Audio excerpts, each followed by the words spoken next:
Okay, so we're like getting into the real nitty-gritty today, Sam. This whole chapter, it feels so clandestine, you know? Amara and Jasper, they're heading to this financial systems office, but it's not like your typical boring office building. It's buried 3 floors underground.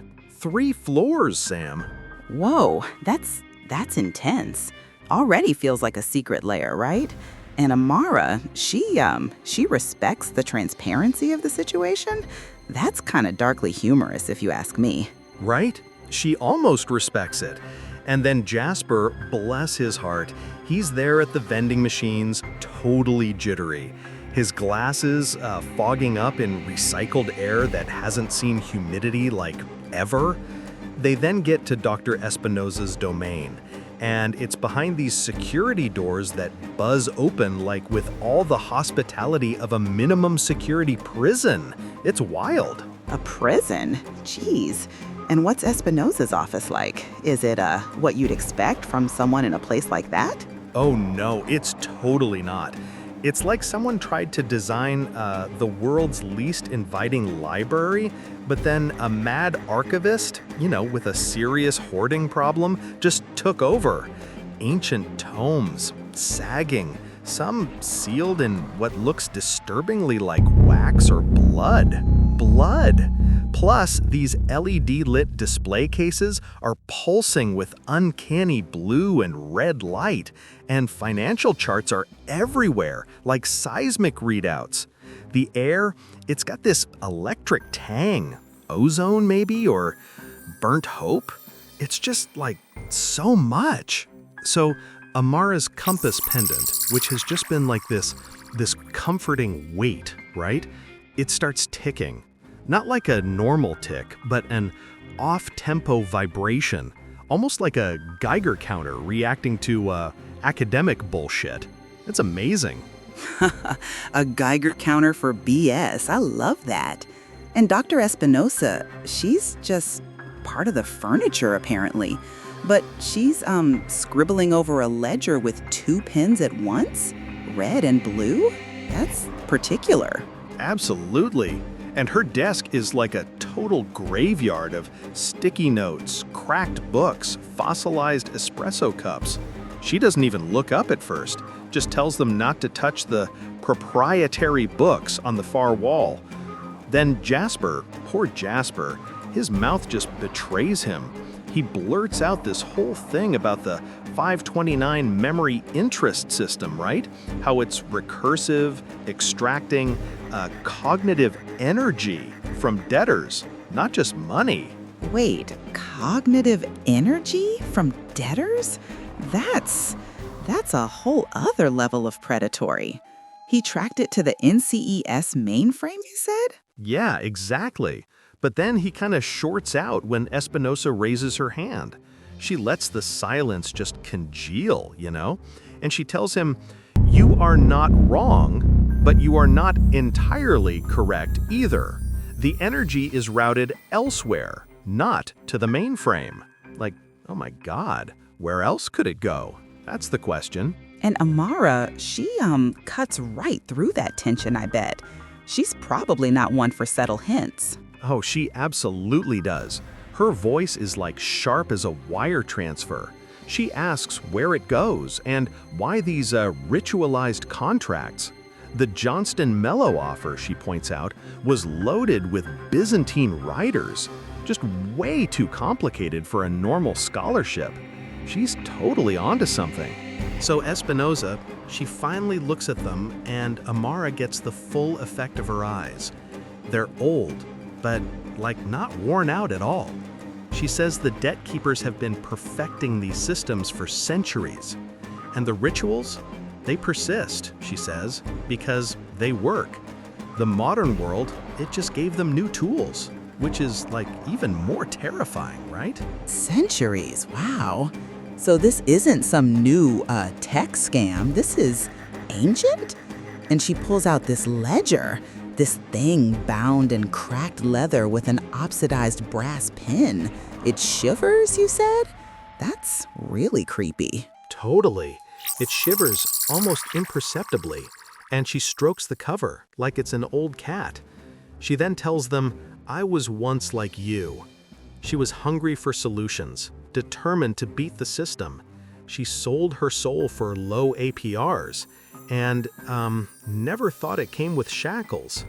She opens it, and the script is alien, curling and slashing in ways that just violate typographical physics. Wow. Sold her soul for low APRs. That line, it really hits hard, doesn't it? She was developing more efficient models for these debt keepers for 20 years. She believed in education, access, justice. So what changed for her? Yeah, Jasper asks that exact question. What changed? And Espinosa, she just traces a column of entries. She says, "I saw what happens when a contract defaults. It's not the numbers that matter, the cost." And then she looks at Amara, really intense, and asks if she's had the dreams of ancestors bound to their ledgers. The dreams, the ones Amara's been having. Oh, this is connecting, isn't it? She's not alone in experiencing this ancestral memory thing. Totally connecting. Amara's skin prickles, but she doesn't flinch. She just says, yes. And Espinosa, her tone goes completely flat. She says she thought they were a metaphor. But then a student collapsed in her office during a refinancing session, right? And she saw his eyes go white as his past was siphoned away. Memories, family, even the taste of his name, all harvested straight into a crystal. Oh my God. His memories and his family gone? Into a crystal? That's beyond predatory. That's just evil. Absolutely. She gestures to a chunk of rose quartz on her desk and says, "That's his undergraduate degree now. All that's left of it." Can you even imagine? Jasper just stares at it like it might start weeping blood. He asks, "So the system's not just predatory, it's what? Vampiric?" Vampiric. Yeah, that's the word that comes to mind for sure. That's terrifying. And Espinosa's response, does she confirm it? She totally does, but in this really chilling way. She says, "Metaphor is sometimes lazier than reality." She explains they designed the loans to be irresistible. The more ambitious the borrower, the greater the yield, right? Compound interest, she says, chains the soul as surely as blood oaths bound the ancients. Wow, it's not just about money, it's about their very essence. That's an incredible level of manipulation and control. So Amara, she's probably just processing all that, and she's gonna want to know why Espinosa is even telling them this, right? Exactly. She processes it, dismisses the theatrical element, and asks, "So why talk to us? Why not let the system keep eating?" And Espinosa's eyes, they lose some of their steel, just a little. She says, "Because I woke up, and because you have tools the others don't." It's a huge moment. So Espinosa's gaze, it really settles on Amara's compass pendant. She asks, "That's not just for show, is it?" And Amara, she hesitates, then unclasps the chain and sets the compass on the desk. And guess what happens, Sam? The needle, it just spontaneously rotates. It points right towards Espinosa's ledger. Wild! The compass points to the ledger. That's a clear sign if I ever heard one. So, her grandmother, she's involved in this too, isn't she? Oh, totally. Espinosa's lips twitch in this faintest smile. She says, "Your grandmother understood the risks. She was the last who tried to break the cycle. It cost her everything."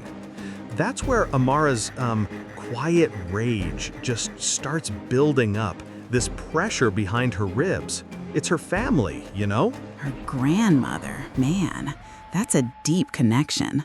So Amara, she asks about the end game, right?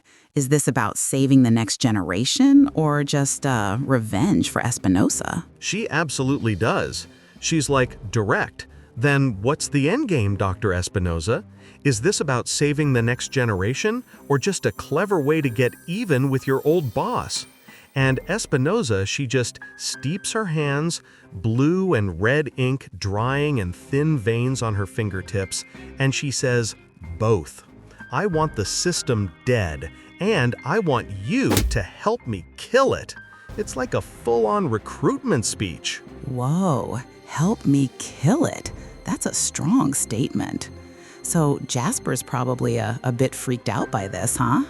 He looks between them kind of like bewildered. He says, you're discussing either a heist, a takedown, or something similar. And Espinosa cuts him off. Not yet.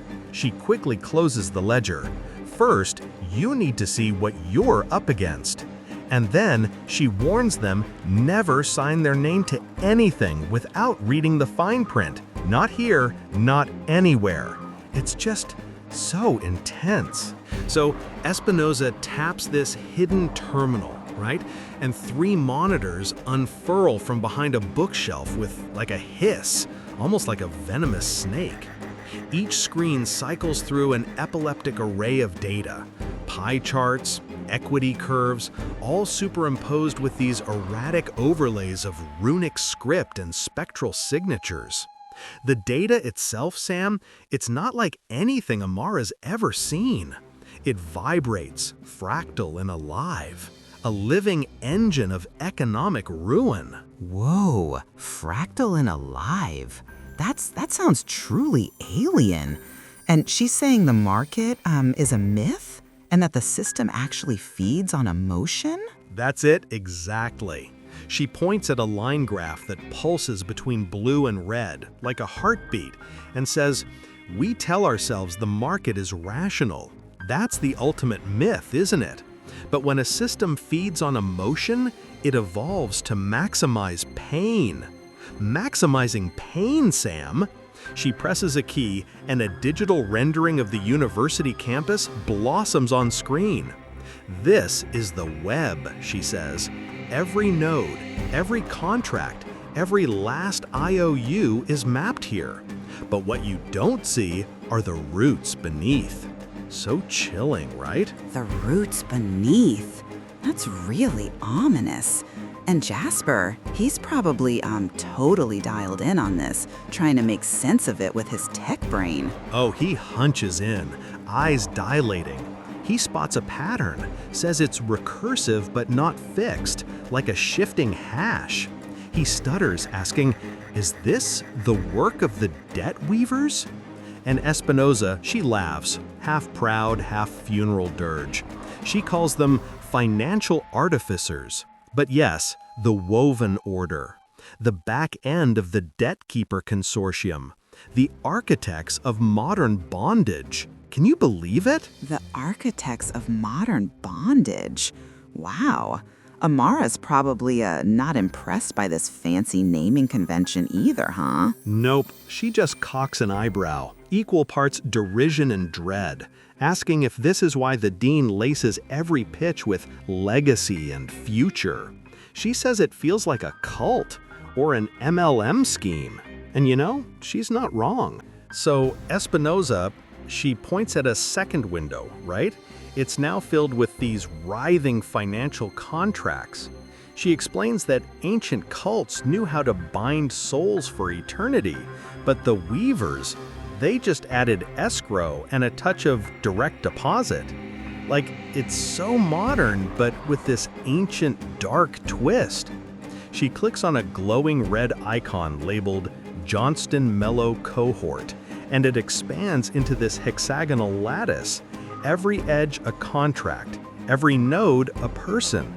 The center, Sam, it glows a sickly gold. A sickly gold. That's a really evocative image. And Jasper, he's probably tracing the pathways, figuring out the mechanics of this awful system. He absolutely is. His finger trembles as he traces a pathway, saying, every time someone thinks about their loan, it increases the energy yield. It's a feedback loop. He realizes the worry isn't a side effect, it's the product. Can you even imagine that? Your stress, your worry, it's literally what they're after. Worry as literal currency? Oh my God. That's truly insidious. So they harvest what? Hope and regret too to power their infrastructure? Exactly. Espinosa nods, jaw tight. She says most people assume the stress is incidental, but in these models, worry is literal currency. They harvest not just your labor, but your hope and your regret. It's how they power the infrastructure. She even says most campus buildings have been retrofitted with debt crystal resonators, and she thinks Amara and Jasper have felt their effects by now. That's like why the ceremony hall felt so off to Amara. So the atmosphere in the ceremony hall wasn't just cheap theatrics, it was a symptom of this system. That's really, really unsettling. Totally unsettling. Espinosa says with this bitterness that could etch glass, nothing about this place is cheap. It just makes you wonder, like, what else is hidden in plain sight, you know? So Amara's gaze, it catches on this crystalline contract, right? It's just sitting there on the edge of Espinosa's desk. It hums, or she thinks it hums, but then her compass at her throat, it starts vibrating in rhythm. So she reaches out and she touches the contract. And Sam, the pulse that surges up her arm, it's as cold as liquid helium, causing her teeth to twitch. And for a nanosecond, she sees her face reflected in the crystal, older, hollowed out, eyes burning with a hunger that has nothing to do with knowledge. Just wow. Whoa, she saw herself? Like future self? Hollowed out and hungry? That's terrifying. So she just pulls her hand back immediately, I bet. Oh, she jerks her hand back, muttering, "Fuck." And the crystal, it flares blue and settles, like it just tasted her and found her wanting. Jasper's completely oblivious, though. His eyes are glued to the monitor, and he's like, they store the excess in vaults, right? Shit, if I had access to the raw node, I could map the whole structure. Maybe even... Of course he'd want to hack it. But Espinosa, she's probably going to shut that down fast, right? She knows the risks. Absolutely. She cuts him off. No. She says that would be the last move he ever made. The Weavers have enforcers who monitor even the tiniest spike in unauthorized access, and he'd be on their blacklist before he finished the first trace. Jasper's confidence, it just flickers, but he still asks about isolating the collection vector. He's persistent, I'll give him that. But Espinosa sounds like she's had it with that line of thinking. She totally slams her palm on the desk, setting everything into motion. She says, "You think I haven't tried? I wrote half their algorithms, Jasper. You try to brute force the bindings, and they erase you." And then she just softens a little, telling Amara, "You stand out because you're not like the others." She pulls out a stack of crystal shards and torn contracts from a drawer, saying, "These are the ones who lost. Some days I think it would be a mercy to join them, but the rest of me says, fuck that. There's still a way." And she presses an obsidian splinter into Amara's palm. It's warm, a low throb. A map? Or, depending on how you read it, a bomb. So cool, right? So Amara asks what it is, right? This obsidian splinter. And Espinosa just smiles, but this time, like with teeth. She says, a map. Depending on how you read it, it could be interpreted as a bomb. But you'll need more than one piece. Jasper then whispers, "We need to find the original archives." He's really getting it now. The original archives. So, the forbidden ledgers, like they mentioned earlier, right? That's where they're heading. But how do you even find something like that? Exactly. Amara asks, and how do we find them? And Espinosa's smile, it just vanishes. She says, you don't. They find you. Which is like the most chilling answer possible, don't you think? Then she pulls out a battered folder from a second drawer, sealed with wax. No name, just this curling symbol that makes Amara's skin crawl. She places it down, and the wax actually starts to soften because of the intense heat, you know? That's super foreboding. And the wax softening from heat? That just adds to the whole sense of urgency and danger. What's in the folder? She tells them to open it when they're off campus. But then comes the really serious warning, Sam.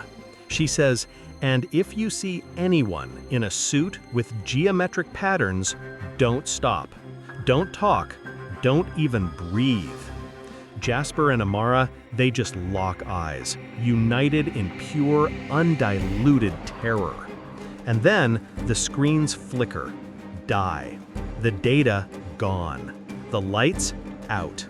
Total blackout. Oh man, don't stop, don't talk, don't even breathe. That's a level of threat that's just beyond anything they've faced so far. So in the darkness, what happens next? In the darkness, Dr. Espinosa's voice is just like little more than a whisper. She says, welcome to the rebellion. Chills, right? Total chills. It's like official now. Okay, so the blackout, right? The silence after is just so complete. Amara can actually hear her own pulse. She counts 3 full beats before the emergency fluorescents sputter on, flickering the room into this sickly pale clarity. Espinosa, she doesn't move, just sits there with the patience of a chess master.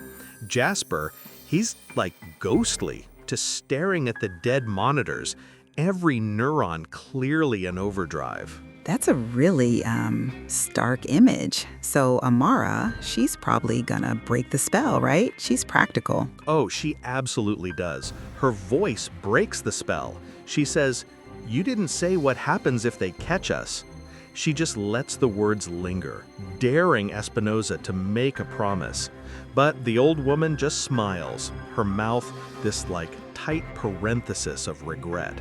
No one ever asks about the fine print. It's such a classic line, you know? Ugh, the fine print. Always the fine print. So what does she do next? She's gotta have something up her sleeve, right? She does. Her hand slides under the desk, searching with practiced precision. There's a dull click and a hidden panel swings open. From the cavity, she pulls out this sheet of parchment that looks centuries older than the desk itself. Half the page is torn, edges singed, mottled with ink stains. It's got old world script and highlighter yellow post-it notes. This like schizophrenic collage of ancient and modern. A secret map then? And she's going to annotate it? Yeah, she flattens it onto the desk, uncaps a battered fountain pen. She says there's a place they don't want them to find, a library not on any registry. It moves, she says, but the debt always points the way. And she starts overlaying the parchment's labyrinth of tunnels and forbidden symbols with fresh ink, cross-hatching, annotating, weaving in new lines. Jasper, he edges closer, eyes scanning, calling it a differential overlay, like a steganography exploit, map on top of map. It's so cool. So Espinosa, she acknowledges Jasper's comment with a half nod. She says, every borrower leaves a trail if you know what to look for. The key is understanding which trails are real and which ones are set to trap you. Which makes so much sense, right? It's all about deception. Definitely. So Amara, she's probably a bit overwhelmed by this maze. Does she ask about how to get out? She totally does. She frowns at the parchment and asks, Looks like a rat maze. Where's the exit? And Espinosa's hand, it just pauses mid-line. There isn't one. That's the design. Oh man, that's bleak. But then she points to the innermost chamber, a symbol that looks like a Mobius strip being strangled by a snake. Here, she says, you'll find the true ledgers, the ones that predate the current system. Like super important stuff. The true ledgers, that's the real prize. And she mentions that they'll need to identify what's genuine based on its price, right? Because some records are forgeries. Exactly. She finishes the overlay, then looks up at them, her eyes ringed with exhaustion and something like awe. Jasper, he asks, if we find it, what do we do? And Espinosa, she just says, you'll know. The ledgers will show you what was stolen and maybe how to reclaim it. That's a powerful moment. You'll know. And the map itself, it starts to glow blue, mirroring Amara's compass, right? That's not a coincidence. No way. Not a coincidence at all. Amara wants to believe it is, but her bullshit detector is like totally shot. And Amara, she just folds her arms and asks, so, are we really just going to stroll into the sub-basement and ask for the Necronomicon of bad loans? She's so Amara. Espinosa's lips just curl upward. She says, you'd be surprised how far a little confidence and the right uniform can get you. But be careful. The Weavers are not just bureaucrats. Some are more, and she pauses, searching for the word, hungry than others. Which, makes you wonder what hungry really means in this context, right? Yeah, that's, chilling. So Jasper, he's still worried about getting erased? He asks that, doesn't he? He does. He asks, how do we know we won't get erased? And Espinosa's face is just unreadable. She says, you don't. However, living in this system carries the risk of complete erasure. At least you have a chance to write your ending. It's a harsh truth, but also like a call to action. A chance to write your ending. That's a powerful motivator. So she tears the parchment now into 3 pieces? She tears it right along one of its existing seams, splitting it cleanly. She hands a piece to Jasper, one to Amara, and keeps the final third for herself. Each piece is useless without the others, she says. That's how you'll find me, if I disappear, or if you do. It's like a pact, a tangible commitment. Yeah, definitely a pact. And Amara, she takes her fragment, and the ink, it's still wet. It smears onto her thumb, a mark that just seems impossible to remove. That's kind of symbolic, isn't it? Like it's now part of her. Totally. And Espinosa's last words, they're this benediction and a curse all at once. The debt weavers will sense your interest. Trust no one who speaks of prosperity without mentioning its cost. Jasper pockets his shard, silent for once. Amara tucks hers into her notebook, and it pulses faintly, the ink bleeding through the paper like a wound that refuses to close. They walk out, leaving Espinosa, leaving the office, and a new line, Sam, appears on the map, pulsing with possibility and the promise of resistance. It's like the beginning, right? The real